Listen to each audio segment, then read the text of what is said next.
오늘 시작 함께 하실래요? 안녕하세요. 세상의 모든 정보 아나운서 전주리입니다. 윤석열 대통령에 대한 탄핵 소추안이 오늘 새벽 국회 본회의에 보고됐습니다. 민주당은 오늘 7일 저녁 7시에 국회 표결을 추진하겠다는 입장인데요. 국민의힘은 윤 대통령 탄핵안에 대한 반대를 당론으로 정했다고 합니다.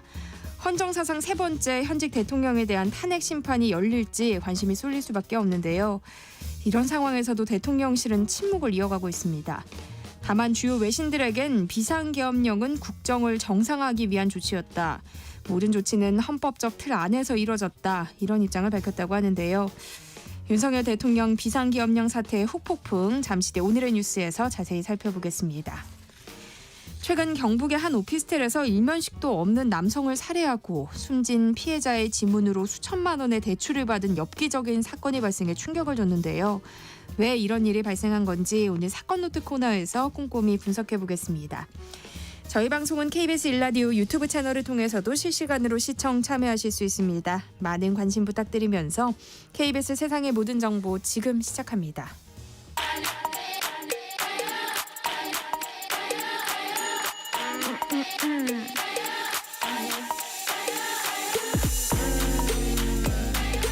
혹시 뉴스 빠뜨리셨나요? 한낮에 전해진 소식들 꼼꼼히 정리해드리겠습니다. 오늘의 뉴스 조현정 시사평론가와 함께합니다. 어서 오세요. 네, 안녕하세요. 네, 윤석열 대통령에 대한 탄핵 소추안이 오늘 새벽 국회 본회의에 보고됐는데요. 민주당은 오는 7일에 표결을 진행하겠다는 입장을 밝혔어요. 네, 야6당입니다. 더불어민주당, 조국혁신당, 진보당, 기본소득당, 사회민주당, 5당 이렇게가 5개 당이 원래 탄핵을 준비를 했다가 개혁신당이 추가가 됐죠. 6개 당 소속 의원 190명, 여기에 무소속 김종민 의원 해서 191명이 이 탄핵 소추안 발의에 참여를 했습니다. 탄핵안에 명시된 탄핵 사유를 좀 보면은요. 지난 3일 선포한 비상계엄이 국민 주권주의와 권력분립의 원칙 등 헌법과 법률을 위반했다. 그리고 비상계엄 발령 후 발표된 포고령에 따라서 모든 언론과 출판이 통제를 받고 파업 집회가 금지됐기 때문에 언론 출판과 집회 결사 등 헌법상 표현의 자유가 침해됐다. 이런 내용들이 들어있어요.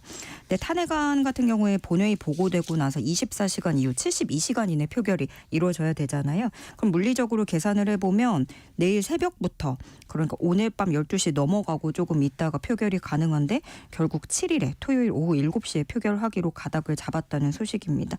그래서 가결 요건을 따져봤을 때 뭐 과반수 발의하고 재적의원 3분의 2 이상 뭐 이렇게 얘기가 나오는데 이거 결국에 계산하면 200명이 찬성을 해야 되거든요. 네. 그래서 야당 무소속의 국회의장까지 다 합치면 192명이에요. 그래서 200명 채우려면 8명이 필요하게 돼서 네. 계속해서 8명이라는 얘기가 나오는 겁니다.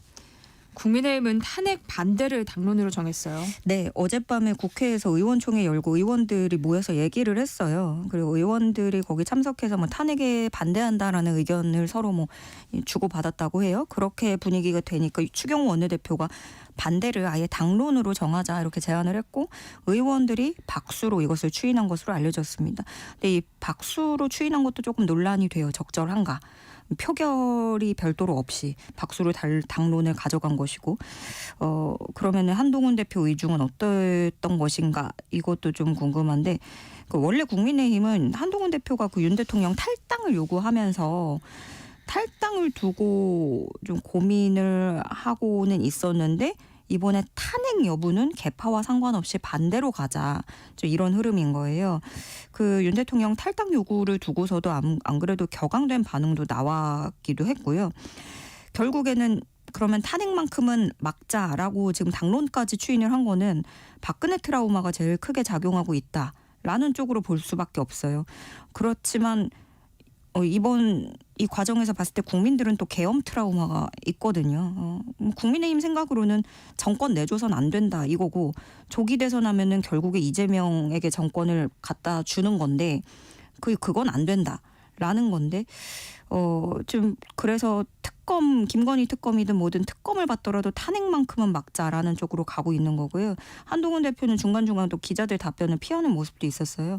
지금으로서 확인된 건 안철수 의원만이 하야를 촉구하고 스스로 물러나야 된다 이런 입장을 표했고요. 오늘 CBS 라디오에서도 하야를 해야 되는 게 제일 좋고 그런데 탄핵안 표결에서 찬성표를 내가 던질지 말지 이거는 아직까지 고민 중이라고 얘기를 했습니다. 그래서 막상 또 표를 열어보면 끝까지 좀 알 수가 없는 부분입니다. 국민의힘에서 이탈표가 얼마나 나오느냐 하는 부분이 탄핵안의 운명을 가릴 것으로 보이는데요. 일단 한동훈 대표도 탄핵안이 통과되지 않도록 노력하겠다는 입장을 밝혔어요. 예, 특히 이제 친한계에도 야당의 탄핵안을 수용할 수 없다라는 입장을 표명을 했어요. 결국에는 탄핵 반대, 국민의힘 당론 같이 가겠다라는 거지만 예단하기 어려운 거는 이제 탄핵안 표결 같은 경우에는 무기명으로 이루어지기 때문에 비밀 투표니까 이거는 알 수가 없다.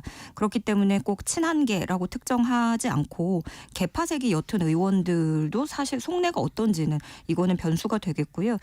지금으로서 그 친한계라고 좀 분류되는 의원들 18명 남짓 정도인데 여기로 눈길이 쏠리는 거죠. 물론 친한계 의원들 발언들을 봤을 때 탄핵을 정말로 막아야 된다라는 걸 계속 되풀이하고는 있어요. 한동훈 대표도 공개적으로 대통령 탄핵안이 통과되지 않도록 노력하겠다라고 선언을 하긴 했는데 이것 또한 전략적인 선언일지 어떨지는 알 수가 없는 거고요. 지금은 그럼 한동훈의 딜레마 이렇게 볼 수 있는데 탄핵이 되면 국민의힘이 어려워진다는 거고 근데 스스로 당과 선을 그어도 또 한동훈 대표 그 원외라는 한계도 있고 기반도 약하다 보니까 어떻게 보면 다소 무력한 모습인 거죠. 대통령의 탈당과 사과를 요구한다고는 하는데 그것이 그렇게 해서 수습이 될 수 있는 것인지 어쩌면 이게 마지막 쇄신의 기회마저 날려버렸다고 볼 수도 있겠습니다. 그래서일까요? 민주당은 오늘 국회 본회의에서 긴급 계엄령 사태로 잠시 보류해놨더니 감사원장 탄핵안을 다시 처리하기로 했어요. 네, 지금 워낙에 대통령 탄핵 이슈가 모든 걸 집어삼키다 보니까 민주당도 김건희 특검법이나 이런 거 다른 것도 다 제쳐줄 만큼 검사 탄핵안은 좀 뒤로 밀리는 분위기였어요. 그러다가 국민의힘이 이 대통령 탄핵안 반대한다고 당론으로 정하면서 민주당도 다시 좀 엑셀을 밟는 거죠. 여당 뒤로 봤더니 우리 이거 해야겠네 이렇게 된 건데 여당의 그 당론 추인 소식을 듣고 민주당은 내란죄의 부역자가 되겠다고 선언한 것이다라면서 강하게 유감을 표했고요. 민주당이 가진 모든 수단을 동원해서 바로잡겠다 밝혔습니다. 이재명 대표는 윤 대통령의 추가 계엄 선포 가능성을 언급하기도 했어요. 그러니까 앞으로가 중요하다. 이대로 끝날 리가 없다. 이렇게 얘기를 하면서 무력을 동원한 비상계엄 조치가 실효성이 없다고 판단되는 순간에 국지전을 벌일 가능성이 있다. 이렇게 이재명 대표가 주장을 하기도 했어요. 그러니까 야당의 이런 모습을 보고 누군가는 이번 사태 빌미로 야당 대표가 공포를 조장한다라고 할 수도 있는 거고 또 누군가는 비상식적인 계엄까지 했으니 앞으로 대통령이 무슨 일을 벌일지 모른다. 북한을 선제 공격할 수도 있다. 이렇게 느낄 수 있는 어쨌든 간 이 해석은 다르지만 국가적인 큰 혼란을 가져온 건 분명해 보입니다. 비상계엄 충격으로 윤석열 대통령의 퇴진을 촉구하는 촛불 집회가 전국 각지에서 열리고 있죠. 예, 특히나 아픈 경험이 있는 광주광역시, 제주도 물론이고요.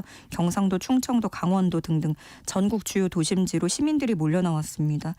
그 민주항쟁의 거점인 5.18 민주광장에서는 1,300여 명이 모여서 광주 시민 총궐기 대회를 열었고요. 광주의 함성과 저항은 여전히 살아있다. 민주주의를 지키는 것은 5.18을 겪은 우리의 역사적 사명이자 미래 세대에 대한 책임이다. 이렇게 목소리를 높였습니다. 대전 둔산동에서도 주최 측 추산 1,500여 명이 모였고요. 부산, 대구, 경남 등 경상도 도심에서도 적게는 800여 명에서 많게는 2,000여 명 참석해서 촛불 집회 이어졌고 경기도 인천 쪽에서는 이제 서울 광화문 광장으로 왔어요. 그래서 인근 지나는 차들도 경적을 울리면서 시민들과 함께 하기도 하고 다행히 별다른 마찰은 전국적으로 없었던 것으로 파악이 됐고요. 그런가 하면 여론조사 업체 리얼미터가 에너지경제신문 의뢰로 실시한 조사에 따르면 어제 지난 4일에 열었습니다. 이 조사는 성인 504명 대상으로 무선 97%, 유선 3% 자동응답 방식이었고요. 이미 전화 걸기 방법으로 실시를 했고 표본오차 95% 신뢰 수준에서 플러스 마이너스 4.4%포인트입니다. 국민 10명 중 7명이 비상계엄 선포가 내란죄에 해당한다고 생각하는 것으로 나타났어요. 근데 보니까 10대, 20대는 85%가 넘게 내란죄라고 봤고 50대에서 70% 이상이 내란죄라고 생각하고 60대, 70대로 갈수록 조금씩 떨어졌지만 역시 다 과반이 넘었습니다. 자세한 여론조사 결과는 리얼미터 홈페이지 참고하시면 되고요. 지금 분위기가 대학가에는 대자보 붙고 교수들도 계속해서 시국선언 이어가고 있어요. 그리고 종교계에서도 비판이 쏟아졌는데 한국천주교 주교회의, 한국기독교교회협회는 교회협의는 입장문을 냈습니다. 윤석열 대통령은 무릎 꿇어 사죄하고 사법적 책임을 져야 된다 이렇게 논평을 내놨고 그 외에도 기독교 대한감리회, 대한성공회, 원불교, 성균관 유도회 총본부 등등도 모두 헌법 위반이다 이렇게 규정하고 있습니다. 네, 윤석열 대통령은 오늘 김용현 국방부 장관의 사의를 수용하고 후임 인사를 지명했다고요. 네, 김용현 국방장관 같은 경우에는 충암고 윤 대통령 충암고 선배이기도 하고 정권 실세로 그동안 여겨져 왔는데 그 비상계엄 선포를 직접 건의했다고도 알려져 있잖아요. 취임 석 달 만에 불명예 퇴진을 했습니다. 후임은 육사 출신인 최병혁 주 사우디아라비아 대사를 지명을 했는데 육사 41기고요. 대통령실은 이 최병혁 지명자 두고 국방안보 분야 전반에 넓은 식견을 갖추고 있고 야전 경험이 풍부한 작전 전문가다 이렇게 설명했습니다. 네, 그런데 윤 대통령이 불과 어제까지만 해도 김용현 국방부 장관 해임에 대해서 부정적인 입장을 밝혔다면서요. 네, 어제 윤석열 대통령이 이 수습책 논의한다고 한덕수 국무총리, 한동훈 대표, 추경호 원내대표, 정진석 대통령 비서실장도 있었고 여당 중진들도 참석을 하고 얘기를 나눴어요. 그래서 당에서는 이거 내각 총사퇴 그리고 국방장관 해임해야 된다 전달을 한 거죠. 그러니까 물론 결국에는 결과적으로는 다 사퇴를 했는데 윤 대통령은 이거를 거부했던 것으로 알려졌습니다. 그 회동이 1시간가량 진행이 됐는데 계속해서 윤 대통령이 주장한 건 이거예요. 민주당이 그랬다. 민주당이 남발하는 탄핵 폭거를 막기 위해서 어쩔 수 없었다. 계엄을 해야만 했다. 나는 잘못한 게 없다라는 취지로 말을 했던 거고 한동훈 대표가 그래서 그 계엄 선포 직후에 이제 의원들이 국회 모였을 때 있잖아요. 그때 계엄군이 국회의장, 여야 대표 체포하려고 했다라는 것에 대해서 한동훈 대표는 또 나름대로 항의의 뜻을 표했다고도 하는데 여기에도 윤 대통령은 군이 그렇게 했다면 포고령을 위반한 것이니 체포하려 한 거 아니었겠느냐 이런 취지로 답했다고 하고요. 또 계엄을 선포하기 전에 국무회의도 있었는데 그 국무회의에 참석했던 국무위원 말에 따르면 윤 대통령이 굉장히 흥분 상태였고 심의를 마칠 때까지도 흥분이 가라앉지 않았다. 이런 얘기까지 지금 나오고 있는 상황이에요. 그런가 하면 지금 외신들도 주목하고 있는데 대통령실은 주요 외신에다가 설명하기로 계엄 선포가 헌법을 위배하지 않는 범위 내에서 이루어졌다라는 입장을 밝힌 것으로 알려졌습니다. 지금 외신들 문의가 빗발치니까 대통령실이 어떻게 일괄적으로 설명을 낸 거예요.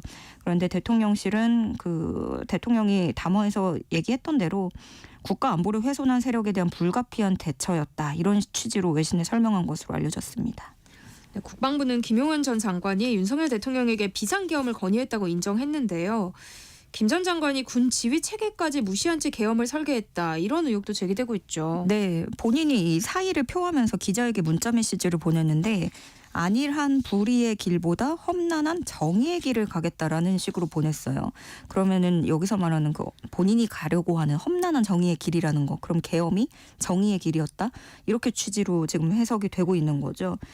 그리고 또 계엄 선포하고서 다들 어리둥절했잖아요, 분위기가. 그리고 지금 나도 몰랐다 이런 얘기가 쏟아지고 있는데 굉장히 은밀하게 진행이 됐다? 그러면 어디까지 알고 있느냐? 이런 건데 계엄 사령관으로 지정됐을 때 그 당시 인물도 되게 예상 외였잖아요. 보통은 합참의장이 가져가는데 합참의장은 굉장히 배제가 됐고 심지어 김명수 합참의장은 계엄도 몰랐고 계엄 선포 이후에야 상황을 파악했다 이렇게 얘기를 하고 있는데 그러면 이제 계엄 사령관으로 지정된 것도 충암파 그리고 육사만의 리그였다 이렇게 지금 그 멤버들이 주축이 돼서 굉장히 은밀하게 진행됐다 이렇게 보고 있는 건데 김용현 국방장관 같은 경우에는 대통령 경호처장 거쳐서 장관으로 간 거였고 근데 요직에 앉힐 때부터 우려가 나왔던 게 충암고 선배이고 또 경호처장으로 있을 때는 입틀막 논란을 만들었던 사람이에요. 그리고 또 이렇게 합참의장은 배제가 된 거하고 다르게 김용현 장관이 굉장히 처음부터 관여한 사실이 확인되면서 그럼 이걸 처음부터 설계한 게 김용현이냐 이런 주장에 무게가 실리고 있고요. 그러니까 선배가 건의를 하고 여기에 특히 육사 출신 4인방이 거명이 되면서 이 후배들이 군을 동원하는 구조로 움직였다 이런 의혹이 나오고 있습니다. 네, 지금 국회에서 윤석열 대통령의 비상계엄 사태와 관련해 긴급 현안 질의가 이어지고 있는데요. 김용현 장관은 출석하지 않았다고요. 일단 현안 질의에서 다뤄진 내용들을 좀 살펴볼까요? 네, 그렇습니다. 이 김용현 국방장관 같은 경우에는 면직이 제거돼가지고 출석 의무가 없어졌다고 보는 네. 거죠. 그래서 결국에 전체 회의 출석 전에 대통령실이 기습적으로 이 사의를 제거하면서 출석이 무산된 건데 꼼수 면직이라는 비판이 쏟아지고요. 게다가 김용현 장관은 그 계엄군 관련 장성들, 그러니까 국방위가 출석하라고 요구했던 그 대상들한테 출석하지 말 것을 지시했다고 해서 또 이것도 논란이 예상이 됩니다. 또 행안위도 이 전체 회의 열어서 질의를 하는데 이상민 행안부 장관도 출석을 했어요. 근데 이 계엄 선포 사태를 두고 대답하기로 내란죄, 내란 이런 동조자와 같은 표현에는 신중을 기해달라 이렇게 얘기를 했습니다. 그러면서 이 자리는 지금 수사하는 게 아니라 장관을 부른 거라면 행안부 장관으로서 질의와 답변을 하도록 하겠다. 이렇게 선을 긋기도 했고요. 그리고 지금으로선 전 계엄 사령관이죠. 이번에 계엄 사령관으로 이름을 올렸던 박안수 육군 참모총장 같은 경우에는 본인이 대통령의 담화 발표를 보고 계엄이 선포된 사실을 알았다. 이렇게 얘기를 했고요. 그러면서 포고령 내용에 대해서도 언급을 했는데 그 당시 김용현 국방장관에게 법률 검토가 필요하다는 의견을 제시했지만 김 장관이 법률 검토를 마쳤다고 해서 발표하게 됐다. 이런 얘기도 했고요. 또 국회 병력 투입은 본인이 지시한 게 아니고 투입 여부도 처음에는 몰랐다. 계엄군에게 실탄을 지급했는지 여부에도 모른다라는 입장을 밝힌 상태입니다. 네. 전현직 경찰들이 비상계엄 사태와 관련해서 경찰 수뇌부를 고위공직자범죄수사처에 고발했어요. 네, 민관기 전 전국 경찰직협위원장 등이 경찰청장, 서울경찰청장, 서울청 공공안전부 차장, 서울청 경비부장 등을 직권남용죄 등의 혐의로 공수처에 고발장 제출했습니다. 조지호 경찰청장에 대해서는 부당한 계엄령 선포를 승인, 집행하고 헌정 질서를 위협하는 행동을 주도했다라고 주장했고 또 김봉식 서울경찰청장에 대해서는 계엄령 집행을 구체적으로 지휘하고 경찰력을 동원해서 불법적인 명령을 실행했다라고 고발장에 명시했습니다. 그러니까 고발인들의 주장은 이 경찰 내부 문제 제기를 묵살하고 계엄령 집행의 정당성을 일선 경찰들에게 강요했고 계엄령 반대 시위를 사전 봉쇄해버리고 시민 접근을 제한하기 위해서 물리적 충돌을 감수하며 병력을 과도하게 배치했다 이렇게 주장을 하고 있습니다. 커트 캠벨 미국 국무부 부장관이 윤 대통령의 비상계엄 선포에 대해서 심한 오판이었다 이런 평가를 내놨죠. 네, 그렇습니다. 근데 이게 그 고위 외교 당국자가 다른 나라에 대해서 오판이라는 표현을 쓴 거는 굉장히 이례적이고 네. 센 워딩이라고 할 수도 있죠. 캐트 컴벨 부장관은 그렇게 얘기를 했고 그러면서 또 미국이 이 계엄 선포 사실을 사전에 파악하지 못한 것에 대해서도 참 말이 많은데 네. 그거에 대해서도 언급하면서 한국 정부 내 우리의 대화 상대방들 거의 모두 놀라워했다 이렇게 얘기를 하기도 했습니다. 그리고 사람들이 나와서 이것이 매우 불법적인 과정임을 분명히 할 준비가 돼 있었다라고도 언급을 했고요. 또 미국 제이크 설리번 미국 백악관 국가안보 보좌관 같은 경우에도 앞으로도 한국의 민주주의 강화를 위해서 공개적으로 목소리를 낼 것이다 이렇게 밝히면서 미국도 역시 마찬가지로 TV 발표를 통해 알게 됐다 밝혔습니다. 오늘의 뉴스 조현정 시사평론가와 함께했습니다. 고맙습니다. 네, 고맙습니다. KBS 1라디오 세상의 모든 정보 함께하고 계신 지금 시각은 12시 39분입니다. 이 시각 교통정보 알아봅니다. 네, 먼저 서울 시내 상황인데요. 동부간선도로 의정부 쪽으로 성수분기점에서 성동 사이 4차로는 추돌 사고 처리하고 있습니다. 다른 차로로 변경이 필요하겠고요. 강변북로 일산 방향 월드컵대교에서 가양대교 사이 1차로와 2차로는 작업으로 막혀 있어서 다른 차로로 변경이 필요하겠습니다. 올림픽대로 공항 쪽인데요. 강동대교에서 암사대교 사이 1차로는 작업을 하고 있습니다. 다른 차로 변경이 필요하겠고요. 경부고속도로 서울 쪽으로 남사진이 부근에서는 3차로 작업으로 막혀 있습니다. 달래내고개에서 반포까지 7km가량 막히고요. 반대 부산 방향으로 죽전에서 신갈분기점까지는 5차로가 작업을 하고 있습니다. 여파로 서울 요금소부터 2km 가까이 정체고요. 수원 부근에서는 5차로에서 작업을 하고 있습니다. 신갈분기점에서 수원 신갈 나들목까지 6km가량 밀리고 있고요. 남사진이 부근에서 남사까지 어렵습니다. KBS 교통정보센터에서 정현정입니다. 세상의 모든 정보는 청취자분들의 관심과 참여를 기다립니다. 방송 들으시면서 궁금한 점이 있거나 의견 공유하고 싶은 분들 계시면 문자 보내주세요. 추첨을 통해 모바일 쿠폰 보내드리겠습니다. 참여하실 번호는 샵 9730이고요. 짧은 문자 50원, 긴 문자 100원의 이용료가 부과됩니다. 콩 게시판을 통해서는 무료로 참여하실 수 있고요. KBS 1라디오 유튜브 채널을 통해서도 실시간으로 시청 참여하실 수 있습니다. 꼭 알아야 할 정보를 알기 쉽게 전달해드리는 세상의 모든 지식. 우리 사회를 들끓게 한 사건을 살펴보는 사건 노트 시간인데요. 이번 주만 목요일로 자리를 옮겼습니다. 자, 사건 노트 함께해 주시는 분이죠. 배상훈 프로파일러와 함께합니다. 어서 오세요. 안녕하세요. 네, 지난달 경북의 한 오피스텔에서 일면식도 없던 남성을 살해하는 사건이 있었어요. 굉장히 충격적인 사건이었습니다. 네. 지난달 12일에 김천의 한 오피스텔에서 벌어진 일인데요. 30대의 저 피해자를 이제 숨지게 한 사건인데 범인은 오피스텔 현관문에 앉아 있다가 아마 들어오는 분을 따라 들어가서 문을 이제 여는 걸 뒤따라치기라고 보통 이제 수법을 얘기하는데 그래서 이제 들어가서 범행을 한 후에 그 피해자의 그 지문 인식이죠, 휴대전화. 그래서 지문으로 이제 그거를 이제 연 다음에 요즘은 좀 이게 좀 문제인데 비대면으로 대출을 고액으로 받을 수 있는 기능이 있는 것 같아요. 6천만 원이나 대출을 받아서 2천만 원을 사용한 그리고 그 돈을 다 이제 뭐 도주하는데 그리고 본인의 어떤 병원 치료비 아마 범행 강제로 손을 다친 것 같습니다.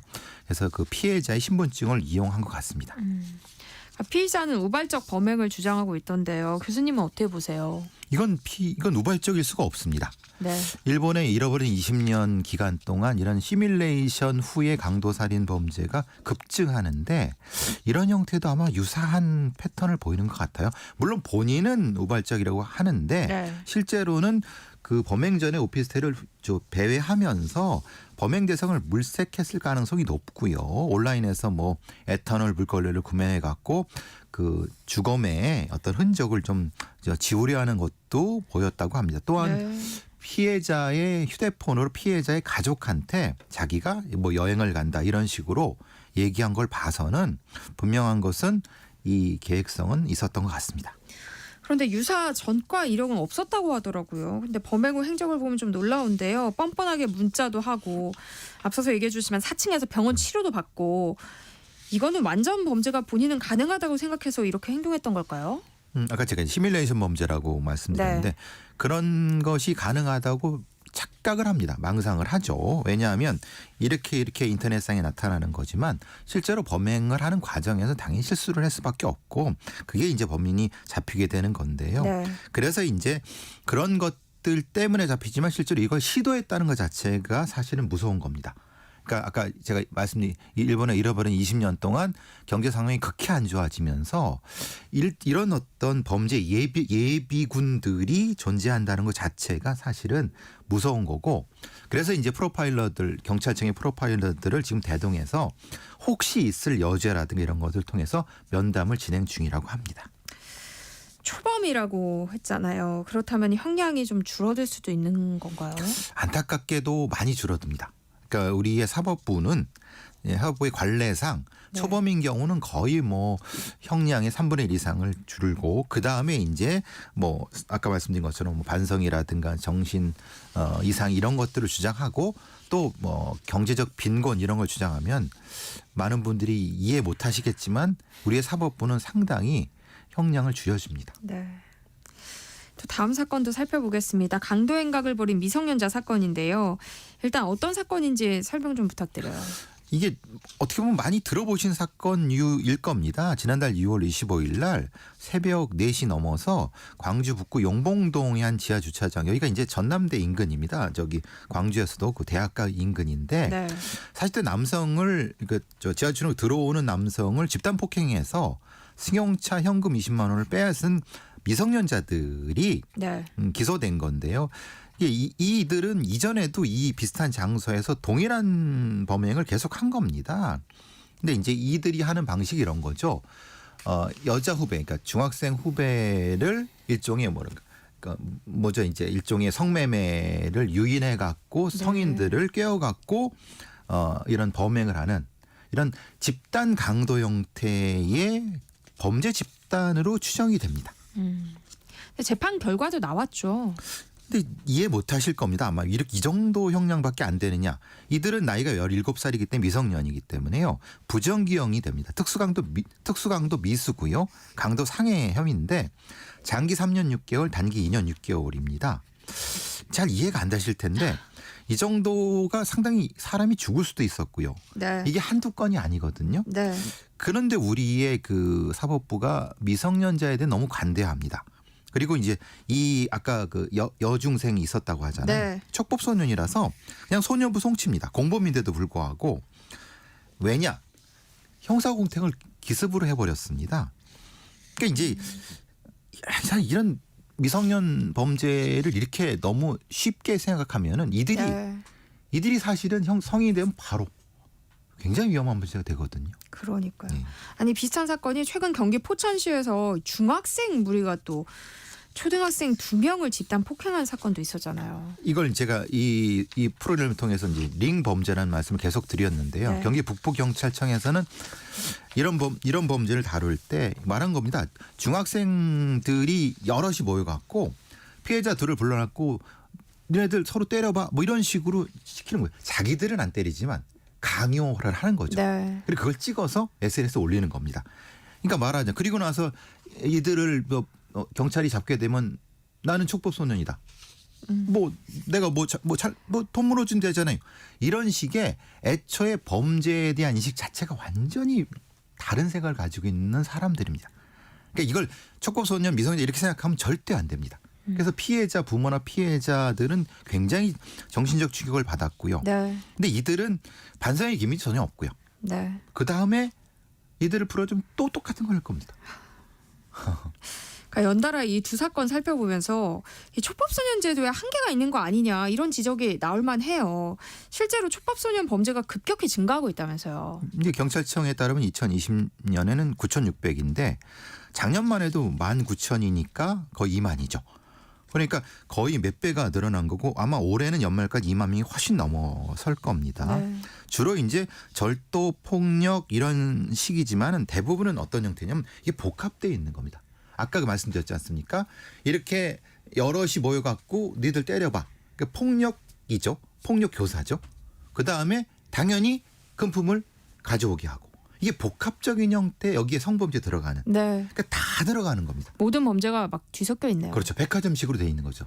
그래서 이제 문제가 되는 거죠. 특히 이제 이들이 성범죄 접근성이 높은 것은 초등학교 고학년들이 저학년들한테 무엇을 찍게 만들거나 무엇을 가져오게 만들어서 범죄를 유발하거나 범죄를 시키는 장면까지 돼갖고 이들을 이제 촉법소년이라고 지금 이렇게 놔두면 될 것인가. 이거는 굉장히 위험한 상태 같습니다. 그래서 그런지 촉법소년 연령 상한을 낮추자 이런 논의도 있어요. 이 문제 어떻게 접근하는 게 좋을까요? 지금 국민의힘 대표인 한동훈 전 법무부 장관은 한 살 낮추자라고 하는데 네. 많은 전문가들은 그건 아무 의미가 없다라고 합니다. 그러니까 말하자면은 미국도 9살까지 낮췄습니다. 근데 그 촉법소년 관련된 부분은 크게 달라지지 않았습니다. 그러니까 오히려 더 많은 어떤 인력과 자원을 투입해 갖고 아예 없앤 다음에 각각의 케이스별로 접근하면은 보다 나아질 텐데 단순히 나이만 줄어드니까 그 다음엔 여기를 몰려버리는 겁니다. 그러니까 문제가 되는 거죠. 다시 그 범죄가 그 연령 이하로 또 다시 쏠리는 거군요. 쏠리는 그렇게 거죠. 악용하는 예. 범죄들이. 되고 그 다음에 또 한 살 내릴까요? 그럼 또 그 밑으로 그렇죠. 몰리고요. 예. 지금은 뭐 11살, 10살 이 지금도 강력범죄가 나타나니까요. 다음 사건도 학교에서 벌어진 일인데요. 이번 사건 가해자는 교사예요. 교사인데요. 33살에 이제 우리가 보통 기간제 교사라고 하잖아요. 이게 남교사인데 남학생 11명을 대상으로 성범죄를 저지른 겁니다. 근데 11명이라고 하면 이게 한 3년 동안 그랬거든요. 그럼 이게 그 이전에도 없었겠습니까? 근데 33살의 기간제 교사를 채용할 때 그럼 심각히 문제가 있는 거 아닌가? 이런 사람을 어떻게 채용을 하죠? 그래서 사실은 굉장히 문제인 겁니다. 이거는 굉장히 중범죄입니다. 네. 남학생을 대상으로 강제 성범죄를 했기 때문에 네. 굉장히 위험한 자거든요. 좀 한심합니다. 이게. 근데 진짜 다른 직업도 아니고 예. 선생님인 거잖아요. 진짜 채용 과정에서 좀 더 깐깐하게 검증을 했어야 됐을 것 같아요. 정규교사는 그래도 좀 검증을 할 겁니다. 근데 지금 우리는 대부분은 네. 아시겠지만 중고등학교는 정규교사보다는 기간제를 대부분 채용합니다. 인구가 줄기 때문에. 근데 기간제 교사는 거의 그 이력서 몇 개 정도밖에 안 봅니다. 그러니까 사실은 이전에 뭘 했는지 모르는 겁니다. 네. 그러니까 지금 학교의 상황이 이 정도로 엉망인데 실제로 그러면 정규교사를 채용해야 되는데 그렇게는 안 하고 기간제 교사만 확 늘리다 보니까 그들의 과거 경력 때문에 문제가 되는 이게 악순환이 지금 반복되고 있는 상황입니다. 근데 그러면 기간제 교사를 이렇게 좀 경력을 확인해 갖고 좀 더 강화해야 된다. 근데 문제는 그러면 기간제 교사가 오겠습니까? 라고 반문을 합니다. 근데 그러면 어떻게 하죠? 우리 아이들은 어떻게 하죠? 아니 채용을 못하는 한이 있어도 채용을 하면 안 되죠. 그런 자는. 그런데 근데 문제는 현실에서는 교사가 또 부족하다고 하니까 이게 지금의 문제입니다. 뭐 성비 문제 같은 건 그런 걸로 인해서 해고가 됐다고 하더라도 이거 숨기고 또 다시 뭐 다른 학교에 임용이 될 수도 있는 거네요. 왜냐하면 그걸 이력서에 안 쓰면 됩니다. 네. 그럼 그걸 확인하려고 하면 도망가 버리죠. 마지막 사건 하나 더 살펴보겠습니다.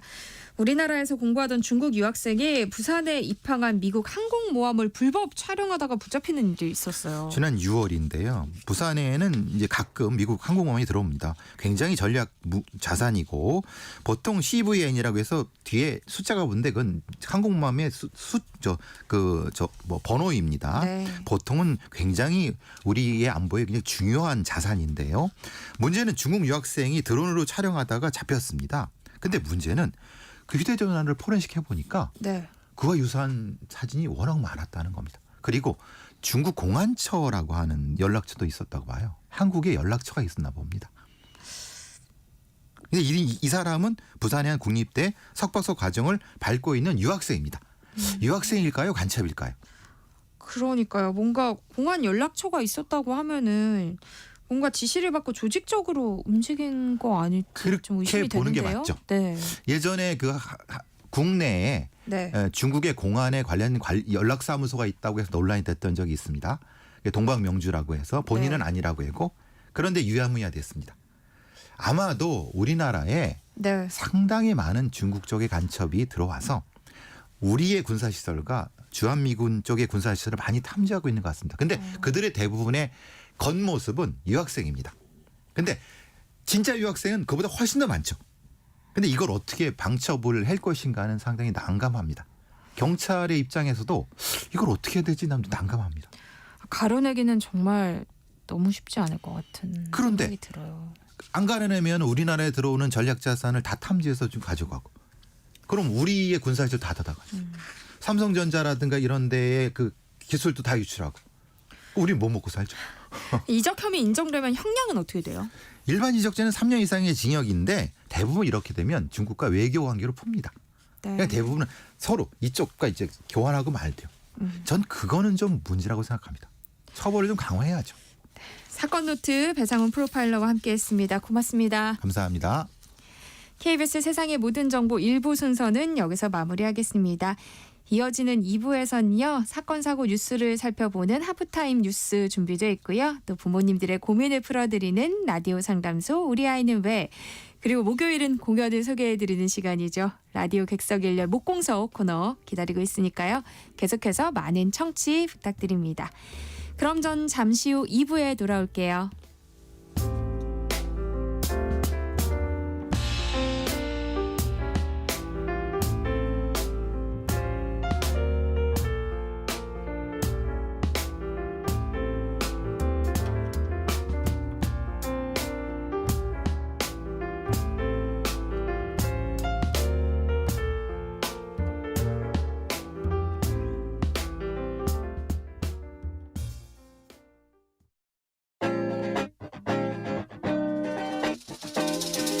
세상의 모든 정보를 당신의 귓가로 특급 배송해드립니다.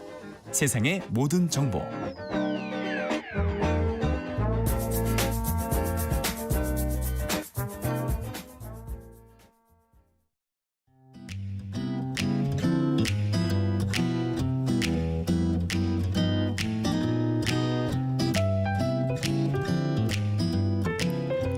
안녕하세요.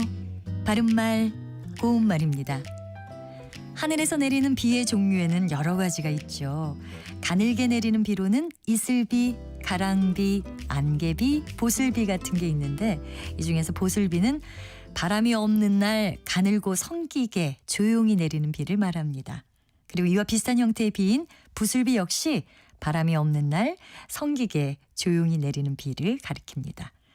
이렇게 눈이나 비가 가늘고 성기게 조용히 내리는 모양을 가리켜서 보슬보슬이라고 하고요. 앞서 말씀드린 것처럼 부슬부슬이란 표현도 있습니다. 그런데 보슬보슬, 부슬부슬 비슷해 보이는 이 두 표현에도 조금의 차이는 있습니다. 일반적으로 아, 오, 에 같은 양성 모음보다 어, 우, 에 같은 음성 모음이 더 어둡고 더 큰 느낌을 주기 때문에 부슬부슬은 보슬보슬보다 조금 어두운 느낌을 주는 표현이라는 것 알 수 있습니다.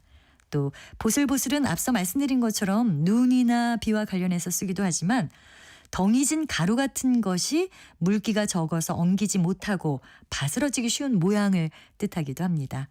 보슬보슬한 쌀가루라든지 벽의 흙이 보슬보슬 부서진다 같이 말할 수 있고요. 이때에도 부슬부슬을 쓰면 보슬보슬보다 조금 더 어둡고 큰 느낌을 준다는 거 기억해서 쓴다면 더 멋지게 우리말을 활용하실 수 있을 겁니다. 바른말 고운말 아나운서 변희영이었습니다.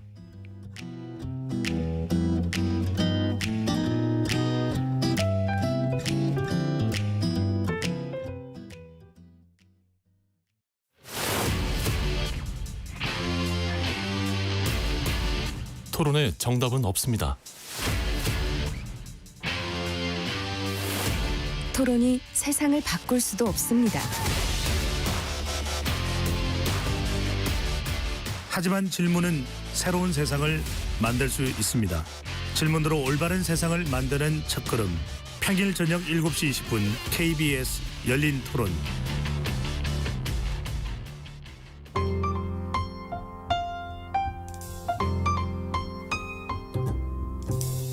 어떤 하루 보내고 계신가요? 눈코 뜰 새 없이 바쁘게 지나가는 한 주. 월요일부터 금요일, 매일 밤 10시부터 12시까지는 오롯이 당신만을 위한 시간입니다. 당신을 위한 지식 쉼터. 오늘 밤 일라디오.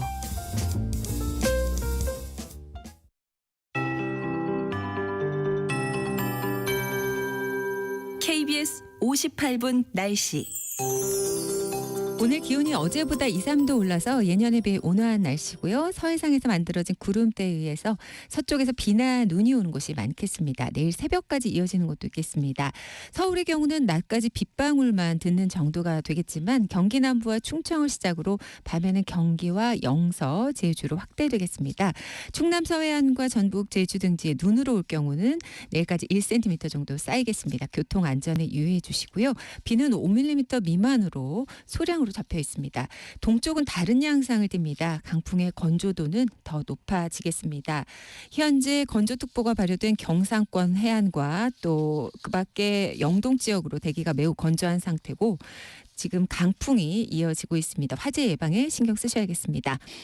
모레 아침까지 평년과 비슷한 기온 유지할 텐데 그래도 아침 기온은 대부분 0도 이하를 유지하겠습니다. 경기 북부, 강원 북부는 영하 5도 이하로 춥겠습니다. 건강관리에 유의하셔야겠습니다. 내일 밤부터는 북서쪽에서 찬 공기가 남하하겠습니다. 오늘 낮 기온 서울 7도, 대전, 대구, 전주 10도 등 5도에서 12도가 되겠고요. 내일 서울의 아침 기온 영하 2도, 낮 최고 기온은 영상 4도가 되겠습니다.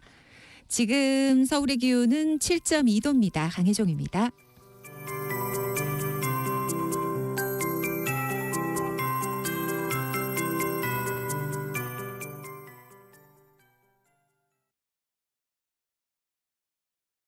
정성을 다하는 국민의 방송 KBS가 한시를 알려드립니다. AM 711kHz, FM 97.3MHz, KBS 1라디오입니다. HLKA.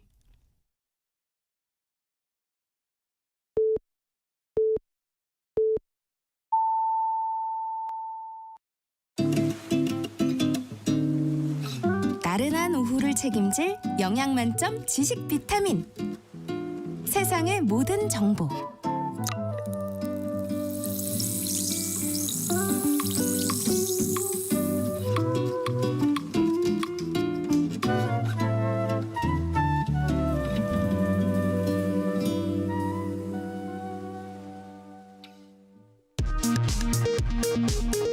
이 시각 라디오 정보센터 뉴스입니다. 윤석열 대통령 탄핵소추안이 오늘 새벽 국회 본회의에 보고된 가운데 국민의힘 한동훈 대표는 탄핵이 통과되지 않게 노력하겠다고 밝혔고 더불어민주당 이재명 대표는 내란 동조 세력이 되지 말라고 말했습니다. 개혁신당은 윤 대통령이 스스로 거취를 결정하라고 촉구했습니다. 윤석열 대통령에 대한 내란죄 고발 사건이 경찰청 국가수사본부 안보수사단에 배당됐습니다. 우종수 경찰청 국가수사본부장은 정해진 법과 절차에 따라 신중하게 수사하고자 한다고 말했습니다. 전공이 미복귀 시 처단이란 내용이 담긴 계엄사령부 포고령을 두고 의료계 반발이 확산하고 있습니다. 대한의사협회 비대위가 대통령 퇴진을 요구했고 병원협회는 의료개혁 투기 참여를 중단했습니다. 최재해 감사원장과 이창수 중앙지검장 등 검사 3명에 대한 탄핵안이 조금 전 국회 본회의를 통과했습니다. 지금까지 라디오 정보센터 뉴스 정한나였습니다.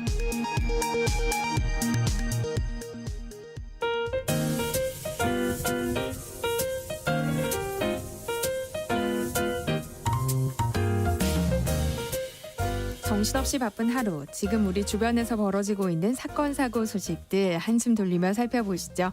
하프타임 뉴스 임선우 뉴스캐스터와 함께합니다. 안녕하세요. 안녕하세요. 네, 비상계엄령 후폭풍이 곳곳에서 터지고 있는데요. 군인 아들을 둔 부모님들 걱정이 참 많았다고 하죠. 네, 윤석열 대통령이 비상계엄을 선포한 3일 밤부터 국회가 계엄을 해제한 4일 새벽까지 서울의 밤은 군장병 부모들에게 그야말로 공포의 밤이었습니다. 뜬 눈으로 밤을 지새운 군장병 가족들은 우리 아들들은 국민의 평화로운 일상을 지키기 위해 군대에 간 것이지 헌법을 유린하는 개인의 일탈을 지키고자 간 것이 아니라며 대체 어느 나라 군 통수권자가 이런 행동을 함부로 할 수 있다는 말이냐 분노의 목소리를 쏟아냈습니다. 현역 장병 부모들로 이뤄진 아프지 말고 다치지 말고 무사귀한 부모 연대 회원들은 이 모든 상황을 실시간으로 지켜보며 밤을 꼬박 새웠다고 하는데요. 공수부대가 국회에 진입해 시민들과 대치하는 상황까지 놓이자 부모들은 아들을 데리러 가겠다, 내가 국회로 가서 총알바지가 되겠다는 등의 반응을 보이면서 두려움과 분노에 패닉에 빠졌다고 합니다. 그러면서 위기에 몰린 권력이 자신의 이기적, 반헌법적 목적을 위해 평온한 일상을 준 전시 상태로 만들어놨다며 우리 아들들을 그 수단으로 이용한 자들을 결코 용서할 수 없다. 부모들의 분노가 굉장히 크다고 목소리를 높였습니다. 최상병 사건 외압 의혹에 이어 계엄 선포까지 군인의 목숨을 가벼이 여기는 윤 대통령의 태도에 분노하는 목소리도 터져나왔는데요. 올해 둘째 아들을 해병대로 보낸 한 어머니는 최상병 사건 때문에 해병대 입대를 절대 반대했지만 수료식 때 본 아들의 모습이 너무나 자랑스러웠다. 그런데 또 이런 일이 벌어지니 배신감이 크다며 나라 지키라고 군대 보내는 걸 정말 자랑스럽게 여기는데 이런 식으로 나라를 운영하는 위정자들은 얼른 탄핵을 시키든 내란죄로 긴급 체포를 하든 정치하시는 분들이 빠르게 대처를 해주셨으면 좋겠다 분통을 터뜨렸습니다. 네, 이번 비상계엄 사태 때 SNS의 역할이 컸다는 평가가 나오고 있죠. 네, 비상계엄 선포 직후 각종 SNS를 통해 관련 정보가 홍수처럼 쏟아졌는데요. 정치인은 물론이고 일반 시민들까지 급박하게 돌아가는 국회를 찾아 휴대전화 카메라를 켜고 실시간으로 상황을 공유했습니다. 계엄이 해제되기까지 약 6시간 동안 대대적으로 SNS를 통한 정보 공유와 소통이 이뤄지면서 선동과 거짓 정보 역시도 무분별하게 확산하기도 했는데요. 그럼에도 전문가들은 이 전례 없는 비상계엄 앞에서 시민들이 정확한 정보에 집중하고 또 선동과 거짓을 가려내는 정화력 역시 돋보였다는 평가를 남겼습니다. 시민들은 빠르게 온라인에 모여들었는데요. 카카오톡에선 계엄과 관련해 지인들과 관련 뉴스와 정보를 공유하고 오픈 채팅 기능을 통해 익명의 이용자들끼리도 공유가 이뤄졌고요. 네이버와 다음 뉴스에는 별도의 뉴스 페이지가 만들어져 관련 속보가 발빠르게 전달됐습니다. 트래픽이 몰리면서 네이버 카페 접속이나 뉴스 댓글 기능이 일시적으로 장애를 빚기도 했는데 일부 온라인 커뮤니티는 먹통이 되기까지 했고요. SNS 플랫폼 X에는 무려 100만 개가 넘는 글이 올라왔습니다. 우리나라뿐만 아니라 해외에서도 관심을 갖고 이번 사태를 지켜봤는데 주요 언론사들이 집중 조명했을 뿐만 아니라 바이두와 웨이보 같은 중국 SNS 플랫폼에서도 관련 검색어가 실시간 1위에 오르기도 했습니다. 정치인들 역시 때 아닌 비상 상황에 SNS를 적극 이용했는데요. 실시간 유튜브 방송을 켠 채 국회로 향하기도 했고 계엄 해제 요구안이 가결되는 순간을 카메라에 담았을 때는 실시간 채팅창에 됐다라는 시청자들의 댓글이 줄을 잇기도 했습니다.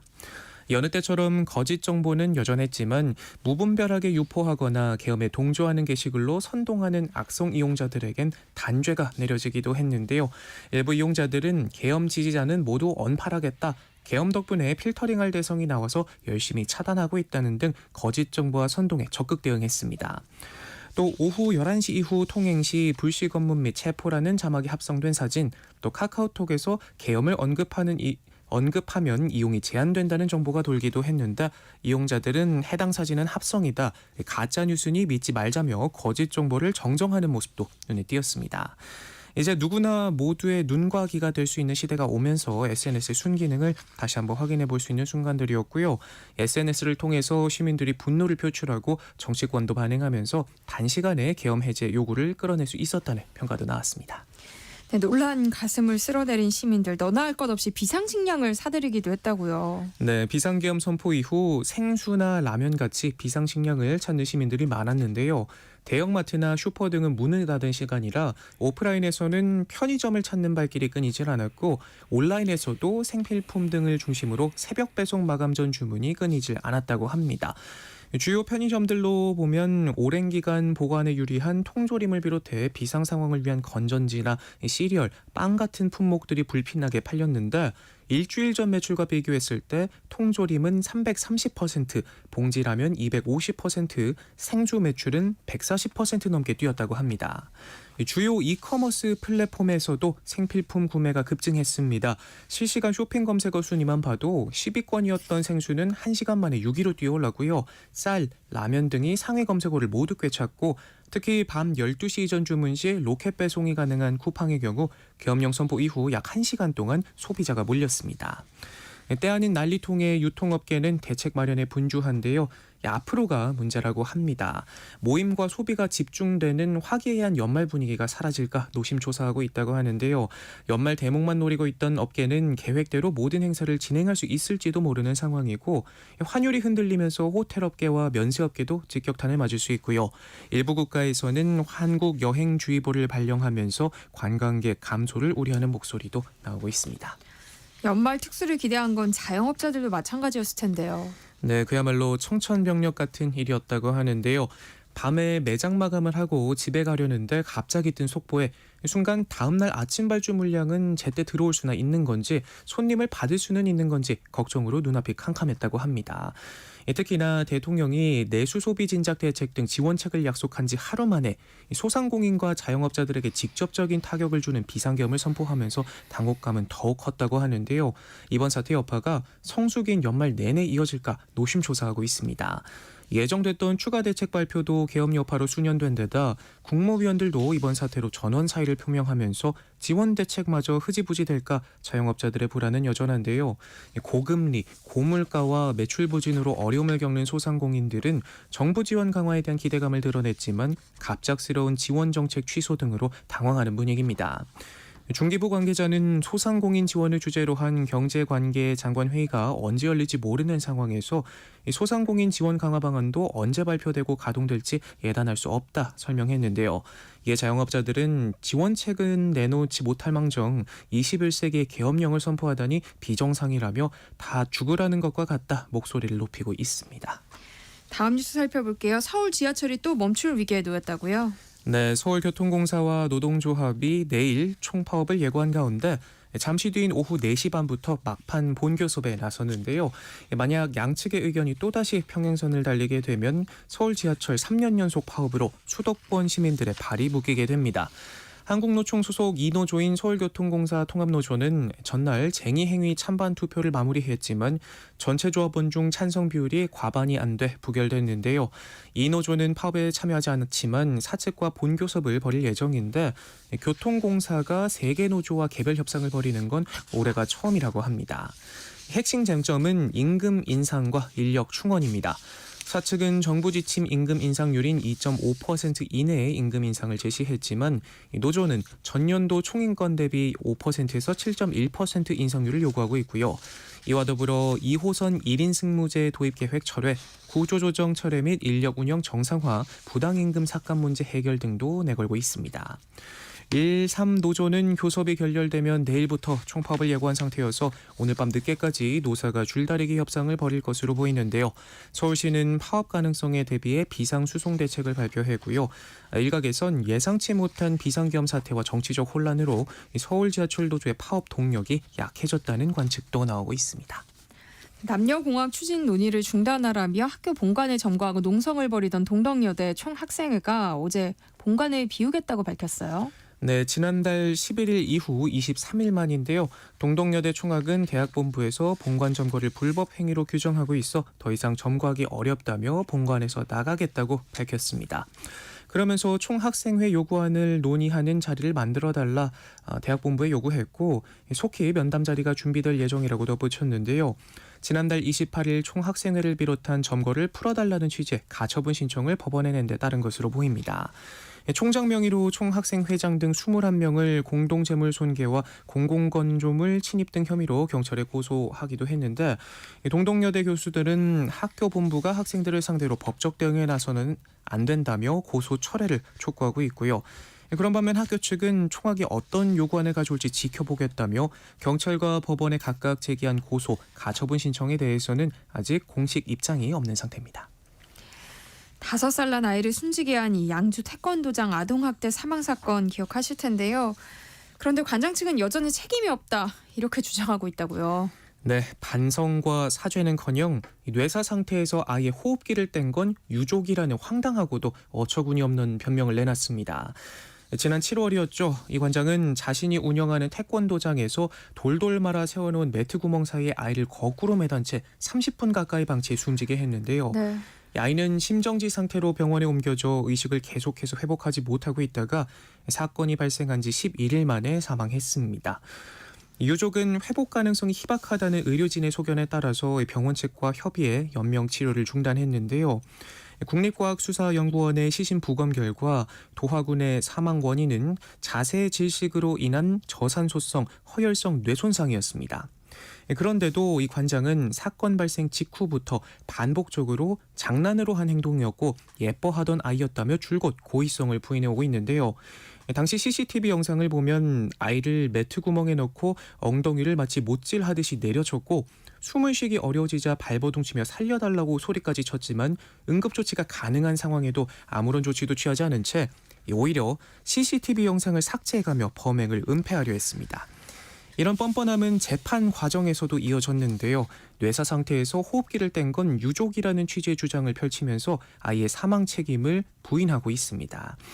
이 아이 어머니는 관장을 면회하러 갔을 때 관장이 웃고 있었다며 무슨 좋은 일이 있느냐 물었더니 최근 아들을 낳았다고 하더라.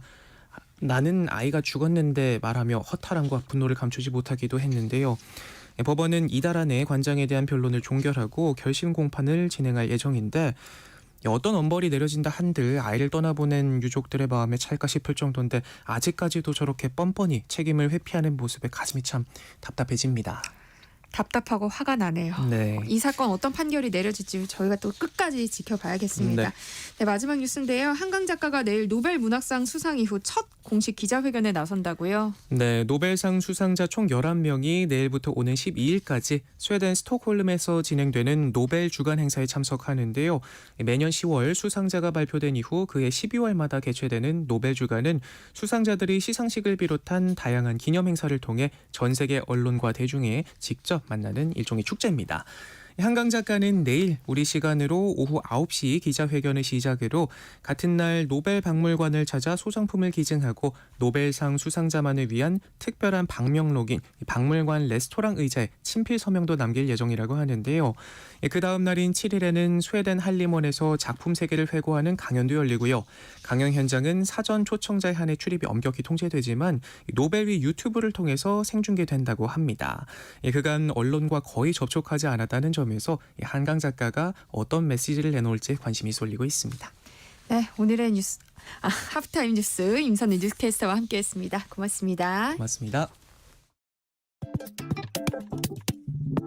내일 점심 메뉴 추천.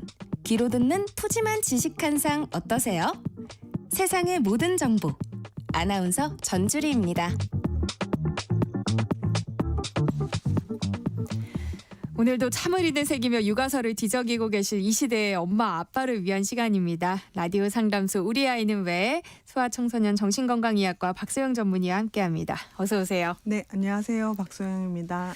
네, 오늘은 어떤 얘기 해볼까요? 네, 오늘 ADHD에 대해서 얘기해보려고 하는데요. 다들 한 번쯤은 들어보셨을 텐데요. 네. 예전에는 학생들, 아이들만 해당되는 병이라고 알려졌었는데 요즘에는 성인분들이나 또 유치원생들도 네. 원의 권유나 이제 부모님이 좀 걱정이 돼서 병원에 데리고 오시는 경우들도 많아졌습니다. 그래서 오늘은 ADHD에 대해서 이야기를 해보려고 합니다. ADHD라고 하면 좀 산만하다 이런 이미지가 떠오르는데요. 산만한 것, 이 활발한 것과 ADHD가 다 같은 건 아니잖아요. 네, 그렇죠. 우리가 ADHD 하면은 흔히 떠오르는 이미지가 남자아이가 교실에서 뛰어다니거나 장난치는 모습, 막 수업을 방해하고 공부를 안 하는 이런 모습을 떠올리실 텐데요. 단순히 활동량이 많거나 에너지가 많다고 해서 ADHD는 아닙니다. 그 ADHD는 Attention Deficit Hyperactivity Disorder. 그래서 주의력 결핍 과잉 행동 장애라고 부르는 이제 정신과적인 진단인데 네. 기본 특징이 주의력 결핍, 과잉행동 그리고 충동성 이렇게 세 가지입니다. 그래서 이거를 따서 우리가 주의력 결핍 과잉행동 장애라고 부르는데 사실 정신과에서는 우울증도 그렇고 불안증도 그렇고 사실 우울, 불안, 주의력 결핍 이런 것들은 살면서 누구나 겪을 수 있는 그리고 자연스러운 현상 중에 하나잖아요. 네. 근데 이제 그런 것들이 그 사람의 발달 수준 그리고 인지 수준 그리고 생활과 기능에 방해가 될 때 저하를 줄 때 그것이 이제 진단을 할 수 있느냐 없느냐로 결정이 되는 핵심 요인인 거죠. 부모 입장에서는 좀 활발한 아이 키우다 보면은 혹시 ADHD인가 뭐 이렇게 생각하는데 네. 그 활발한 아이라고 해서 무조건 ADHD가 아닌 거고 뭐 ADHD라고 말할 수가 없는 거고 또 네. 조용하다고 해서 또 ADHD가 아니다 이렇게 단언할 수도 없다는 거잖아요. 네, 그렇죠. 그래서 이게 뭐 이제 유형으로 나누면은 주의력 결핍 우세형이 있고 과잉행동 우세형이 있고 또 혼합형이 있습니다. 그래서 여러 가지로 이제 나뉘는데 네. 활발하다고 해서 무조건 뭐 주의력이 부족하다고 볼 수는 없겠죠. 그러니까 필요할 때 주의를 집중하는 능력. 이런 것들이 얼마나 문제가 어려움을 끼치느냐가 중요한 거고 또 네. 조용한 경우에는 겉으로 봤을 때는 사실 문제가 없어 보이는데 이제 실제로 머릿속에는 주의 집중력이 유지가 안 되는 것을 또 이제 주의력 결핍 우세형에서 많이 나옵니다. 그래서 이런 것들을 흔히 조용한 ADHD라고 부르시기도 하죠. 네. 오늘 라디오 상담소 우리 아이는 왜 아동 ADHD에 대한 이야기 나눠볼까 하는데요. 방송 들으면서 궁금한 점 있으시면 문자로 많이 참여해 주시기 바랍니다. 박소영 선생님이 도움 드릴게요. 참여하실 번호는 샵 9730번이고요. 짧은 문자 50원, 긴 문자는 100원의 정보 이용료 있습니다. 콩 게시판 KBS 일라디오 유튜브 채널을 통해서도 무료로 참여하실 수 있으니까요. 많은 참여 부탁드립니다. 저도 요즘에 이 조용한 ADHD 얘기를 많이 들어봤어요. 그러니까 조용한 ADHD는 어떤 증상을 보여요? 네, 그래서 우선 과잉행동 우세형을 생각을 하면 겉으로 봤을 때 몸을 계속 움직인다든지 딱 봐도 부산스럽고 활동이 많고 이제 이런 겉으로 보이는 증상을 이니까 좀 눈에 띄기가 쉬운데요. 조용한 ADHD 아이들은 이런 행동은 이제 별로 없을 수 있어요. 근데 머릿속으로 딴 생각을 하는 경우들이 있습니다. 그래서 수업 시간에 멍하니 있다든지 가만히는 앉아있는데 손을 계속 꼼지락거린다든지 우리가 흔히 백일몽을 한다고 하죠. 그래서 그 수업 시간에 앉아있는데 딴 생각 혼자 공상하거나 상상하거나 그래서 이제 선생님이 불렀을 때 이 얘기를 놓치거나 이런 네. 경우들도 있고요. 그다음에 뭐 그래서 교사나 부모님들이 하시는 얘기를 듣는 것 같은데 다시 물어보면은 기억을 못하고 잔 실수가 많고 물건을 잃어버리고 오는 경우가 많고 이런 것들이 주의 조용한 ADHD의 특징이라고 할 수 있습니다. 자녀가 ADHD 진단을 받게 되면 이제 부모님들은 혹시 내가 아이를 잘못 키웠나 이런 생각 많이 하시더라고요. 우리가 지난 시간에 얘기했던 뭐 육아 방식하고 ADHD가 관련이 있어요? 네. 지금까지 사실 연구상으로는 네. ADHD를 일으키는 단일 원인, 그러니까 뭔가 하나가 ADHD를 일으킨다 이런 원인이 밝혀진 것은 없어요. 그래서 네. 여러 가지 원인으로 이 ADHD라는 게 증상이 생기기 시작하는데 이 ADHD 아이들을 다 연구를 해보니까 전두엽의 발달이 미성숙한 걸로 나왔습니다. 그래서 어떤 원인이든 간에 전두엽의 발달이 자기 나이나 혹은 본인이 가진 인지 기능에 비해서 좀 미성숙할 때 ADHD 증상이 나타날 수가 있는데요. 사실 가장 큰 것은 아이가 타고나는 것, 그러니까 유전적인 것이죠. 네. 유전적인 것이라고 해서 부모에게서 무조건 똑같이 물려받았다라기보다는 아이의 유전자에 그러니까 아이가 가지고 태어나는 경우가 제일 흔합니다. 그래서 우리가 키가 중고등학교 때 크는 사람들도 있잖아요. 그런 것처럼 우리 뇌, 특히 전두엽 같은 경우는 만 3, 4세부터 계속 발달을 하기 시작하는데 이 전두엽의 성숙이 다른 뇌에 비해서 좀 미성숙할 경우, 이런 경우를 ADHD라고 할 수 있습니다.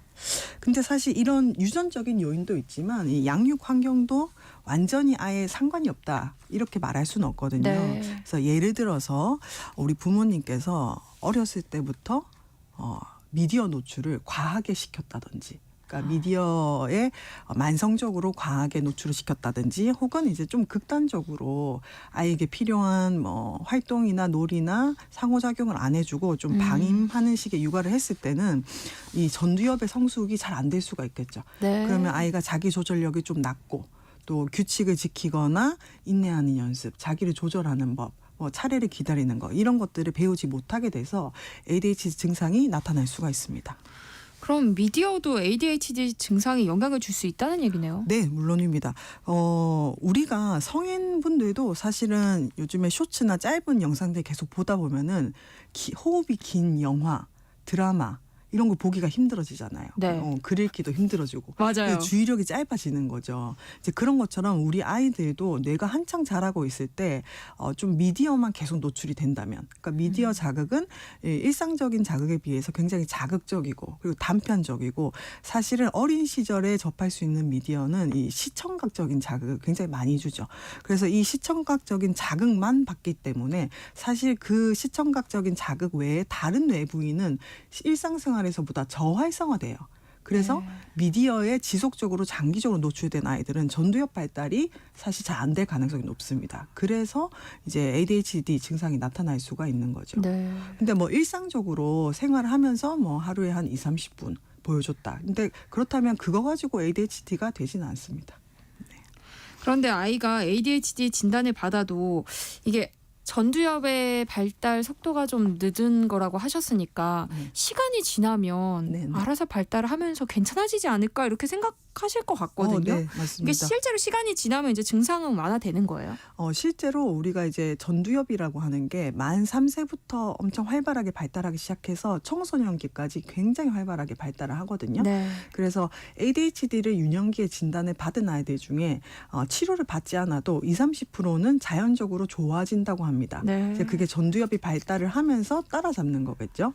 근데 이제 이게 문제는 뭐냐면 이 ADHD라고 진단을 하기 위해서는 우리가 처음에 말했듯이 기능의 장애, 일상생활에 방해를 준다고 했잖아요. 네. 그럼 예를 들어서 이 아이가 IQ가 뭐 평균적인 IQ인데 주의 집중이 부족하고 딴 생각을 많이 해서 그리고 부산스러워서 학업에서 계속 IQ만큼 성취를 못하는 거예요. 그리고 이제 딴 생각을 계속하고 충동적이니까 수업 시간에 계속 방해를 하고 딴소리를 하고 장난을 계속 쳐요. 그럼 네. 선생님한테 계속 혼나겠죠. 그러면 이 친구는 전두엽은 나중이 되면 발달할 수 있겠지만 공부를 하기 싫어지고 선생님한테 계속 혼나니까 스스로 자존감도 낮아지고 네. 이제 이런 문제들이 생기기 때문에 그냥 뭐 언젠가 괜찮아지겠지 하기에는 현재 아이한테 문제를 일으키고 있기 때문에 네. 개입을 해주는 게 맞습니다. 그런데 요즘 성인 ADHD도 많잖아요. 네. 우리 서로 혹시 아니니? 막 이런 얘기 하거든요. 근데 네. 이런 성인 ADHD는 그러면 어릴 때부터 ADHD가 있었는데 치료를 못 받고 네. 그래서 그대로 남아 있는 건지 아니면 성인이 돼서 뭐 새롭게 이렇게 발병되기도 하는 건지 궁금해요. 네, 사실 우리 성인 ADHD는 진단 기준에 또 유년기부터 있었느냐가 되게 중요한 것 중에 하나입니다. 그래서 보통은 유년기 때는 그냥 나는 좀 게으른 사람이야.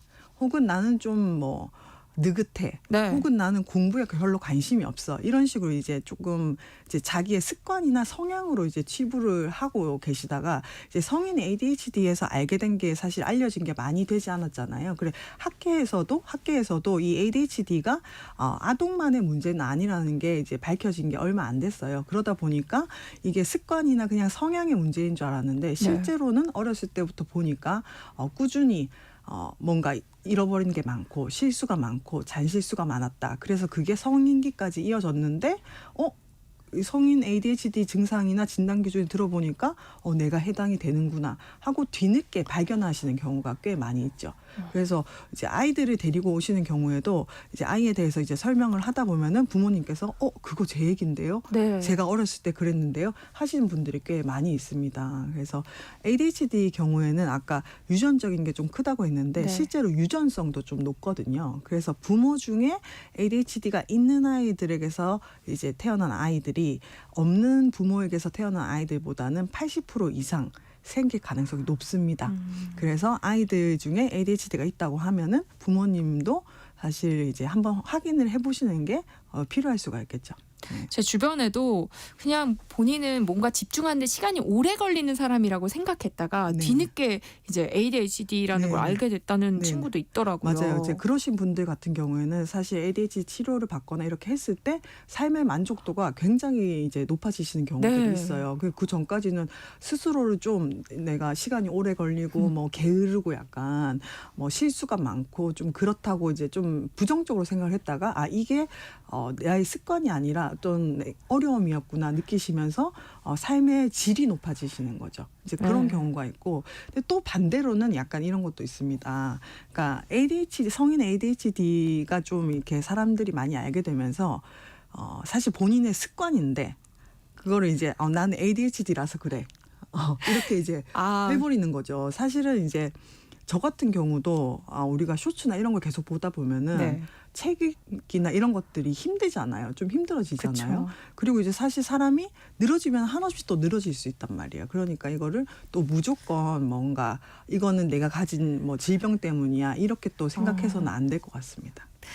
어린 시절에 어쨌든 진단을 받고 치료를 받는 게 중요하다는 생각이 들어요. 자존감 형성에도 그렇고요. 네. 그러니까 ADHD 치료는 어떻게 진행이 돼요? 그래서 사실 이제 부모님들께서 이제 ADHD라고 하면 처음에 이거 뭐 이게 ADHD가 주의력 결핍 과잉행동 장애 이렇게 우리나라 말로는 이렇게 돼 있잖아요. 그러니까 장애라는 딱 말을 들으면은 사실 이제 거부감이 좀 생기죠. 네. 근데 이 진단명은 사실 그 저희 나라 그 정신과 진단은 미국에 있는 진단 그 기준을 한국어로 번역해서 이제 쓰는 건데 디스오더라는 것을 이제 고치다 보니 이 한국말로 번역을 하다 보니 장애라고 되어 있는 거지 이게 네. 뭔가 영구적인 뭐 장애를 일으키는 뭔가 우리 아이에 굉장히 큰 기능적인 손상이 있다 이렇게 이제 느끼실 필요는 없을 것 같아요. 그래서 사실 ADHD 유병률은 10% 이상으로 보거든요. 네. 그러니까 한 반에 2-3명 정도는 있다고 봐야 되는 거죠. 그래서 저는 부모님들한테 말씀을 드릴 때 아이가 눈이 잘 안 보이면 눈을 막 이렇게 찌푸려서 열심히 봐. 잘 보라고 이렇게 하지 않고 안경을 씌워주잖아요. 당연하죠. 네, 그런 것과 비슷하다고 저는 생각이 듭니다. 그래서 아이들이 집중을 하고 싶은데 잘 못하는 경우, 엄마 말을 잘 듣고 싶은데 그게 전환이 잘 안 되는 경우 이런 네. 것들이 있어요. 근데 우리 아이들이 그거를 스스로 알아차리기는 좀 힘들겠죠. 그래서 부모님들께서 보시기에 우리 아이가 또래 수준에 비해서 집중력 유지가 좀 짧고 또 내가 한 말을 듣는 거는 같은데 하루에 똑같은 말을 10번을 해야 듣는다. 이거 다 할 수 있는 건데 할 수 있을 때와 할 수 없을 때의 편차가 너무 크다. 이렇다고 하면은 이제 ADHD 가능성을 좀 생각을 해보시고 또 이제 아이한테 도움이 필요하다면 적기에 도움을 주는 게 아이가 자기가 가진 역량을 잘 발휘할 수 있고 또 학령기에 제일 중요한 성취감, 내가 네. 뭔가 해내고 칭찬받고 이런 과정을 더 수월하게 지나갈 수가 있습니다. ADHD를 둘러싼 오해와 진실 살펴보고 있는데요. 관련해서 궁금한 점 있으신 분들 문자 보내주시면 소아청소년 정신건강의학과 박소영 전문의가 상담해드리겠습니다. 노래 듣고 올게요. 이진아의 바람이 불어오는 곳.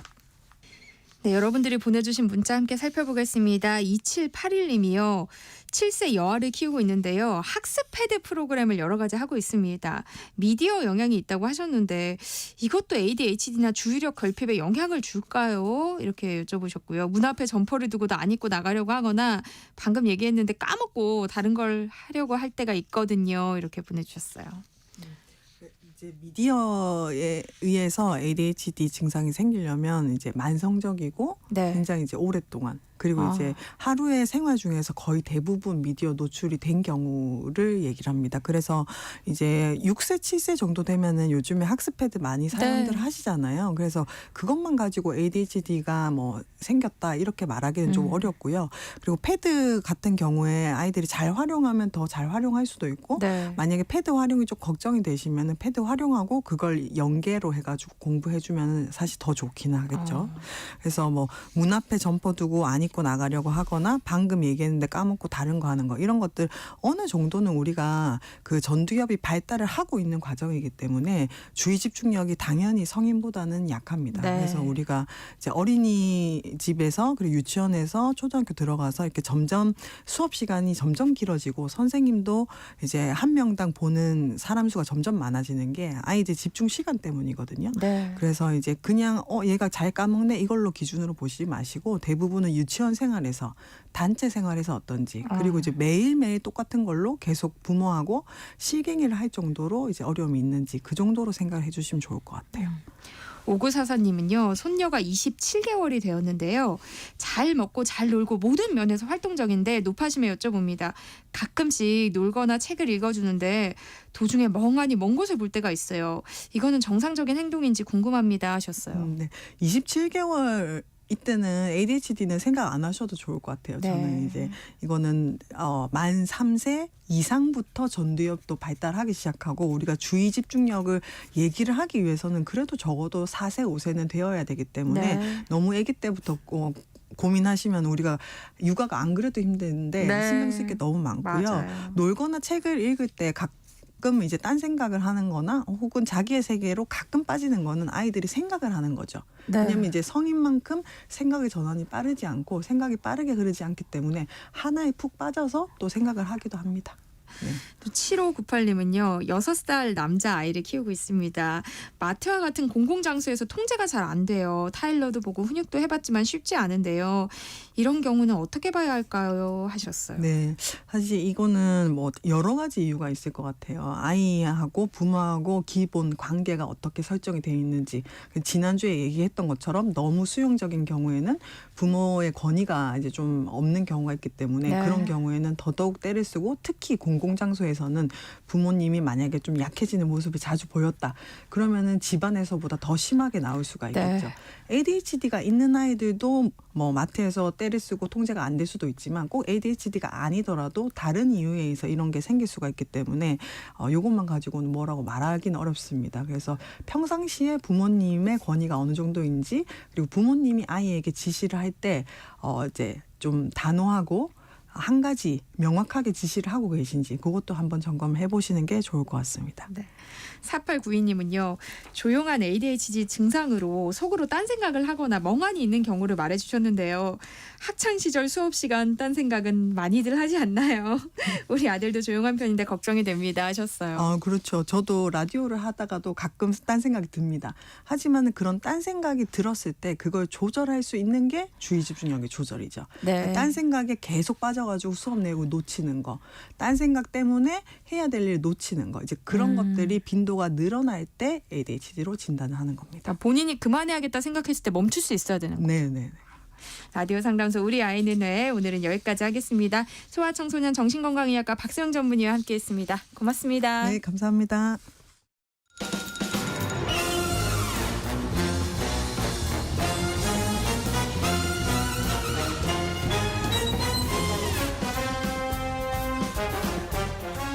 목요일은 공연을 소개하는 시간입니다. 라디오 객석일열 목공소 공연 제작사랑 안영수 대표와 함께합니다. 어서 오세요. 네, 안녕하십니까. 안영수 인사드리겠습니다. 오늘은 어떤 공연 소개해 주실 거예요? 오늘은 대학로에서 스테디셀러 뮤지컬이라고 할 수 있는 그런 작품을 하나 갖고 왔는데 네. 제목이 뮤지컬 좀 길어요. 여신님이 보고 계셔라는 작품입니다. 네. 뭐 여신님이 보고 계셔. 네.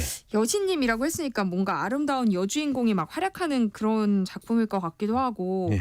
뭔가 로맨스물일 것 같은 느낌도 드는데 어떤 작품이에요? 그러니까 이게 그 공연 포스터 이제 그런 이미지 같은 거를 보거나 아니면 사전 정보 없이 딱 제목만 들으시면 이 작품 내용 유추하는 게 제 생각엔 불가능하다. 이렇게 좀 생각이 되거든요. 네. 저같이 이제 공연계에 있는 사람이나 아니면 공연 좋아하시는 분들한테는 이미 좀 익숙해진 제목인데 모르는 상태에서 제목 들으면 여신님이 보고 계셔 이게 뭐지? 이렇게 생각하시는 분들이 많으실 것 같거든요. 근데 말씀하신 공연에 대한 예상, 그러니까 여신님이라는 여주인공의 대활약, 요건 일정 부분 좀 맞습니다. 그런데 내용은 생각하시는 그런 거랑은 완전히 다른, 전혀 예상하지 못한 그런 내용입니다. 예. 뭔가 따뜻하고 이런 내용 아닌 거예요, 그러면? 따뜻해요. 네, 따뜻하네요. 예. 예. 그럼 로맨스는 아니고. 지금 스무고개 하는 건데. 예. 어떤 로맨스 살짝 들어가 있기도 해요. 그 내용 중간중간에. 네. 근데 뭐 로맨스란 물이라고 얘기할 수는 없는 것 같고요. 네. 예, 그러니까 뭐 딩동댕 아니면 땡 둘 중에 하나로만 대답하면 땡입니다. 땡이에요. 예, 틀렸어요. 일단 그 작품 소개를 좀 해드리면 이 작품 그 지난 2011년에 제1회 서울 뮤지컬 페스티벌 예그린 앙코르 최우 수작 선정으로 이제 이 작품이 세상에 알려지기 시작했고 정식 공연된 다음에는 한국 뮤지컬 대상에서 극본상, 뭐 국회 대상, 오늘의 뮤지컬상 뭐 이런 거 상이란 상은 거의 다 받은 그런 대단한 작품이고요. 네. 정식 공연된 이후로는 올해가 이제 11주년이 되는 작품인데 제가 이제 줄거리 말씀드리려고 하는데 그 전에 말씀드리고 싶은 게 이 작품 대학로에서 손가락 안에 꼽을 수 있을 만큼 많은 분들한테 사랑을 받는 작품이고 정말로 재미, 감동, 뭐 작품성 또 뭐 있습니까? 뭐 흥행성 뭐 이런 것들을 다 잡은 그런 작품이라고 말씀드리고 나서 이제 제가 줄거리를 좀 소개해드리면 될 것 같아요. 예. 그러니까 대학로의 흥행작이라는 말씀이신 거잖아요. 줄거리 소개를 해주시면 저희가 그럴 만한 작품인지 청취자분들과 함께 판단해 보도록 할게요. 예. 이미 흥행작인데 왜 판단을 또 하는지 모르겠지만 예, 판단해 주십시오. 예, 줄거리 말씀드릴게요. 예. 일단 공연의 시대적인 배경은 한국 전쟁이 한창이던 그런 시기입니다. 자, 이제 공연이 시작되면은 우리나라 국군인 영범이라는 인물에게 명령이 이제 하달되는 장면으로 시작이 돼요. 어떤 명령이냐면 네. 국군 영범과 석구에게 당시 이제 포로로 잡혀 있는 인민군들을 포로 수용소로 이동시켜야 하는 임무가 맡겨지게 되는 거죠. 그렇게 해서 인민군이랑 같이 국군이 배를 타고 이동을 하게 됩니다. 근데 이제 출발하고 나서 얼마 지나지 않아서 바다에서 거대한 풍랑을 만나게 돼요. 그러면서 이제 상황이 확 반전이 되는데 배가 풍랑 때문에 난리가 나면서 우리 국군인 영범과 석구가 인민군한테 거꾸로 포로가 되는 반전의 상황을 맞이하게 되거든요. 근데 이제 여기서 끝나는 게 아니라 배가 계속 이 풍랑 때문에 어쩔 수 없이 좌초가 되기 시작해요. 그러면서 시간이 지나서 국군인 영범이 눈을 딱 뜨니까 아무도 알 수 없는 무인도에 표류를 하게 된 거예요. 예. 인민군도 함께 표류했겠어요. 그렇죠. 이제 그 배가 좌초됐으니까는 예상할 수 있죠. 거기에 다 있을 거라고. 예. 그러니까 영범이 무인도에서 정신을 차렸는데 순식간에 그 인민군들도 다 풀어져 있고 인민군들이 더 명수가 많습니다. 방송이니까 다른 표현은 못하겠고 명수가 숫자가 많아요. 네. 그래서 예, 그 인민군들이 우위를 점하게 되면서 국군들이 이제 포로처럼 잡히게 되는 상황이 되는 거예요. 근데 이제 상황이 이렇게 되니까 목숨을 바로 잃을 수도 있는 상황이었는데 이 영범이라는 캐릭터가 어떤 캐릭터냐면 각종 이제 처세술, 잔머리로 살아왔던 시간이 많은 사람인 거예요. 그래서 이 상황을 어떻게든 헤쳐나가기 위해서 온갖 이제 수를 쓰면서 생명을 이제 유지하게 되는 거죠. 자, 이제 이런 상황인데 이제부터 제일 중요한 그 직면 과제는 국군이든 인민군이든 이 무인도를 빠져나가는 게 가장 중요한 임무가 된 거예요. 근데 그러던 중에 중요한 사실을 하나 알게 되는데 이 무인도를 빠져나가기 위해서는 그 좌초된 배, 이 고장난 배를 고쳐야 되는데 네. 배를 고칠 수 있는 유일한 사람이 인민군 중에 한 명이었던 순호라는 인물이 있었던 거죠. 네. 순호라는 인물이 굉장히 중요한 인물이겠네요. 그렇죠. 예. 근데 이제 순호의 상태가 문제인데 순호가 전쟁 트라우마 때문에 배를 고칠 수 있는 상황은 물론 아니고 정상적인 대화도 좀 진행하기 쉽지 않은 약간 너무 순수해 보이는 나사가 하나 빠져 있는 것 같은 그런 느낌의 이런 상황인 거예요. 이런 상황에서 인민군 중에 가장 그 계급이 높은 이창섭이라는 인물이 있는데 얼굴에 상처도 있고 굉장히 무서운 말투를 계속 이야기하는 그 예전에 진선규 배우가 이 역할도 했었습니다. 이 이창섭이라는 역할이 있는데 이 이창섭이 막 화를 내기도 하고 윽박지르기도 하면서 어떻게든 순호를 돌려놓으려고 하거든요. 네. 근데 그렇게 막 윽박지를 때마다 오히려 역효과가 나는 거예요. 그러던 순간 아까 얘기했었던 그 잔머리로 세상을 살아왔던 이 포로로 잡혀 있었던 그 우리나라 국군 영범이 순호가 움직일 수 있는 키워드를 딱 하나 발견하게 돼요. 그 키워드가 바로 여신님인 거죠. 좀만 더 말씀드리면 네. 영범이란 사람이 사실 본인의 서사가 있는데 딸이 한 명 있어요. 딸한테 이야기하듯이 자기가 이제 포로로 잡혀 있으니까 그 약간 정신이 좀 나가 보이는 순호한테 여신님에 대한 이야기를 해줘요. 물론 여신님은 이제 영범이 상상해서 만든 거짓 이제 존재예요. 그래서 자신들이 표류한 무인도에는 사실은 이 아름다운 여신님이 살고 있다. 이 무인도의 주인이다. 이러면서 여신님이 부탁을 잘 들어주는 사람을 정말 좋아하신다. 이러면서 이제 순호한테 이것저것 부탁을 하기 시작해요. 딸한테 얘기하듯이. 그러면서 이제 순호가 영범의 말을 관심 있게 듣게 되면서 영범이 그 순호 덕에 포로에서 풀려나게 되고 결국 가장 큰 부탁이었던 배를 고쳐달라는 부탁까지 이야기할 수 있게 되는 그런 상황이 되는 거죠. 그래서 이제 순호는 여신님을 위해서 배를 조금씩 이제 고치기 시작합니다. 그러면서 영범이 여신님이 보고 계셔. 이제 영범의 계획 같은 거예요. 영범의 계획, 여신님이 보고 계셔 대작전이 더 성공적으로 이제 이루어지기 위해서 화려한 화법으로, 화려한 이 잔머리로, 처세술로 순호한테 계속 어필을 하기 시작합니다.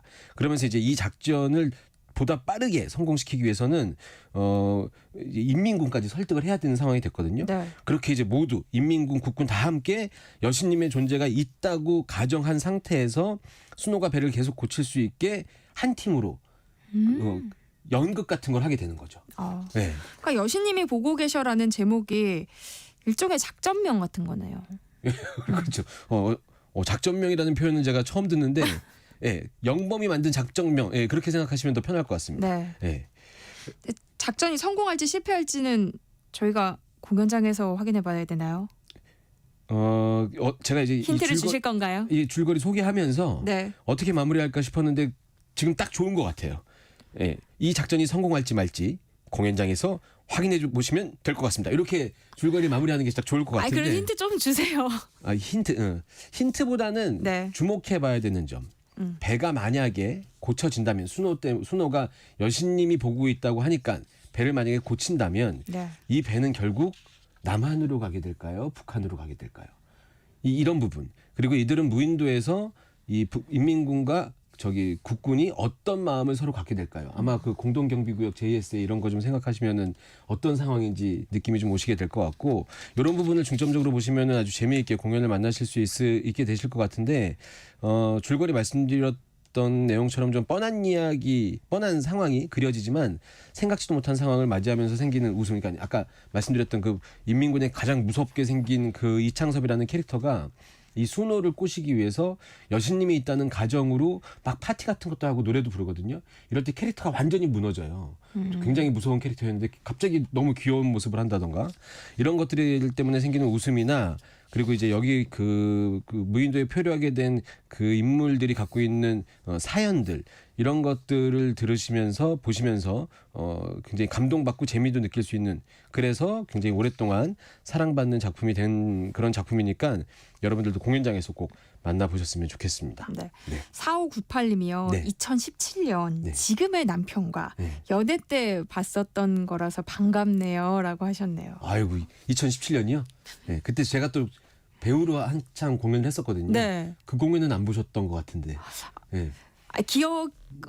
보셨다고 해도 기억하기엔 조금 시간이 지나지 않았을까요? 아닌데요. 아니에요? 네, 제가 굉장히 뛰어난 역할을 했어요. 아 그래요? 근데 여신님이 보고 계셔 아까 말씀드렸던 것처럼 2011년에 만들어지고 그 이후부터 네. 흥행부터 작품성까지 한 번도 실패한 공연이 아니어서 많은 분들이 요 공연을 가지고 여러 가지 추억을 갖고 계실 텐데 지금 그때 만나신 분과 결혼하셔서 네. 지금도 함께 여신님으로 살고 계시는 건지 모르겠습니다. 그렇겠죠. 그러니까 이렇게 문자를 반갑게 네. 보내주셨겠죠. 네. 근데 이 작품을 꼭 봐야 하는 이유가 또 있다면서요? 네. 일단 노래인데요. 그 뮤지컬이니까 그 좋은 넘버들이 많은데 제가 이제 이 중에 단연 좀 임팩트 있는 노래라고 생각하는 노래를 하나 갖고 왔거든요. 이게 멜로디만 딱 들으시면은 왜 공연 그 뮤지컬 넘버 딱 끝나면은 박수가 확 나오고 이런 고음의 노래 이런 거 아니거든요. 그러니까 그 뮤지컬 노래답게 극으로 확 관객들을 몰입시키는 넘버. 그러니까 조금 전에 말씀드렸던 줄거리 가지고 말씀드리면 국군 영범이 그 순호라는 친구한테 여신님이 있다면서 어떻게 보면은 이제 순호를 속이면서 하는 노래인데 네. 이때 중간에 여신님이 나온다고 얘기하면서 여신님 목소리로 아하 뭐 이렇게 하는 그 멜로디 라인이 딱 나와요. 이 부분부터 이제 한국 전쟁 이야기 그 좀 살벌하고 무서웠던 이 이야기에서 판타지 이야기로 넘어가는 듯한 약간 디즈니스럽게 넘어가는 듯한 그런 느낌이 있는데 공연장에서 보면은 약간 그 왜 영화 관상에서 이정재가 쫙 나오면 그 뭐 역대 최고의 등장씬 뭐 이런 것처럼 여신님이 등장하는 장면이 굉장히 인상 깊게 나오는 장면이거든요. 공연은 꼭 공연장에서 보시고 오늘은 넘버로 먼저 맛보기 하시는데 중간에 여신님 목소리도 유의하면서 들어보시면 좋을 것 같습니다. 여신님이네. 그렇지, 여신님이지. 너 여신님한테 잘 보여야 돼. 안 그럼 너 천벌 받는다. 여신님? 꿈이 아파 잠들지 못하는 밤 작은 숨소리마저 아려와 그림자 뒤로 숨고만 싶은 밤 누군가의 온기가 필요한 밤 홀로 외로운 날 받아줄 따스한 품이 간절해지는 밤 눈을 감고 떠올려봐 지금 저 바다 한가운데 파도를 타고 달을 등지고 별빛 수놓인 옷을 입은 여신님을 어디 있는데 나도 왜 안 보여? 저기 안 보여?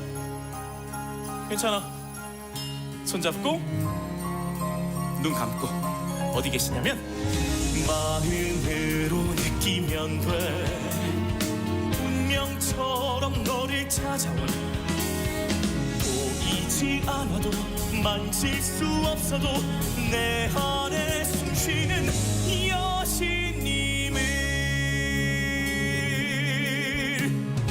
봄을 깨우는 따사로운 햇살처럼 마른 들판에 내려오는 빗물처럼 미움도 분노도 괴로움도 그냥 숨결에 녹아서 사라질 거야 그만 아파도 돼 그만 슬퍼도 돼 그녀만 믿으면 돼 언제나 우리를 비추는 눈부신 그녀만 믿으면 돼 여신님이 보고 계셔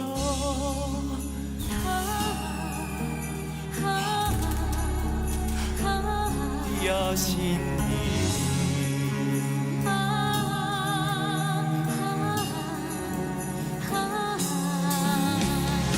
기분도 분노도 괴로움도 그냥 숨결에 녹아서 사라질 거야 그만 아파도 돼 그만 슬퍼도 돼 그녀만 믿으면 돼 언제나 우리를 비추는 눈부신 그녀만 믿으면 돼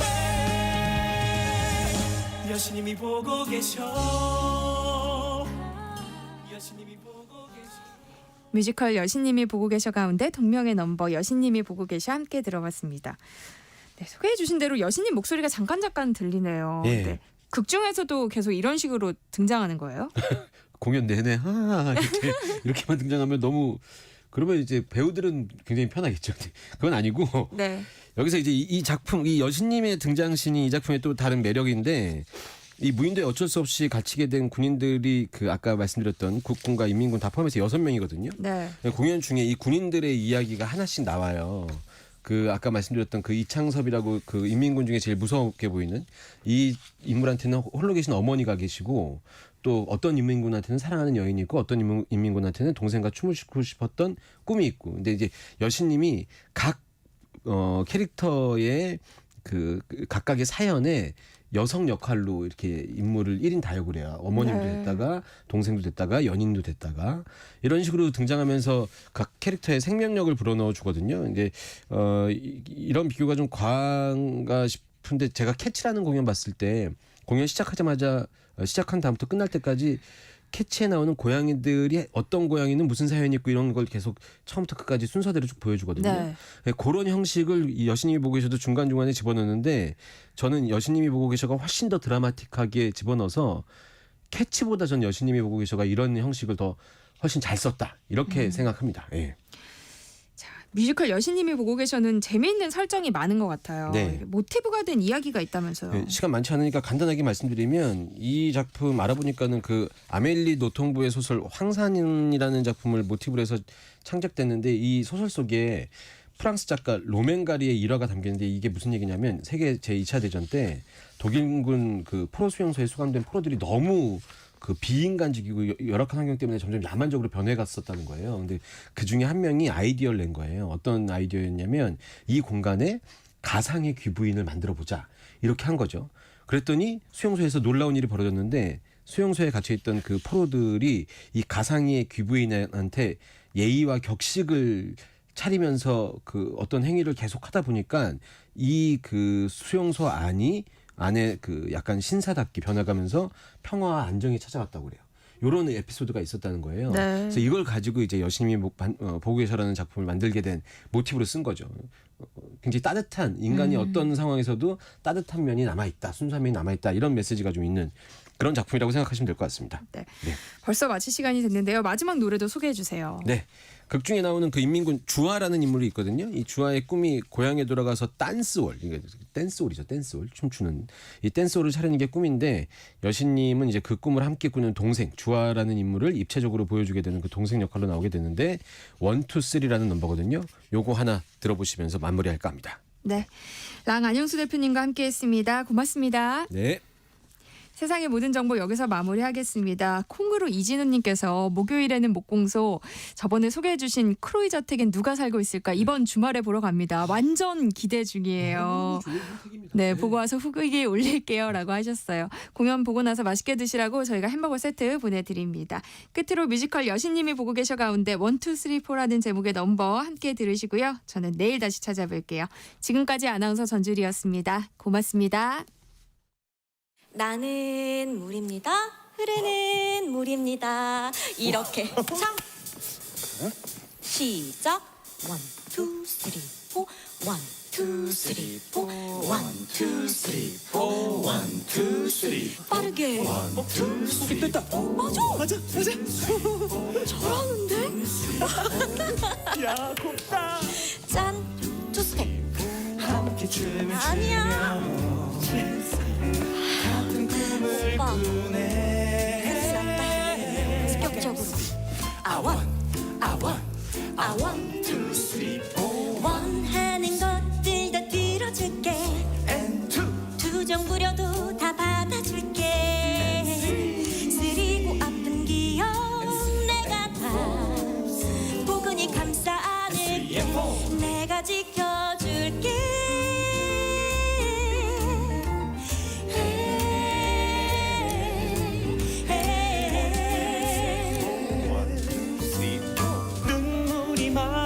마음이 약해서 사내답지 못해서 오빠 노릇도 못하는 그런 날 아껴줘서 고마워.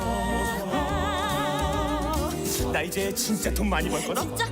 그래서 네 기생빚도 내가 다 갚아줄 거고 우리 딴술도 엄청 큰 사기 지어서 평생 거기서 춤만 추게 해줄게. 완전 좋아. 약속. 약속? 보자. 함께 춤을 추며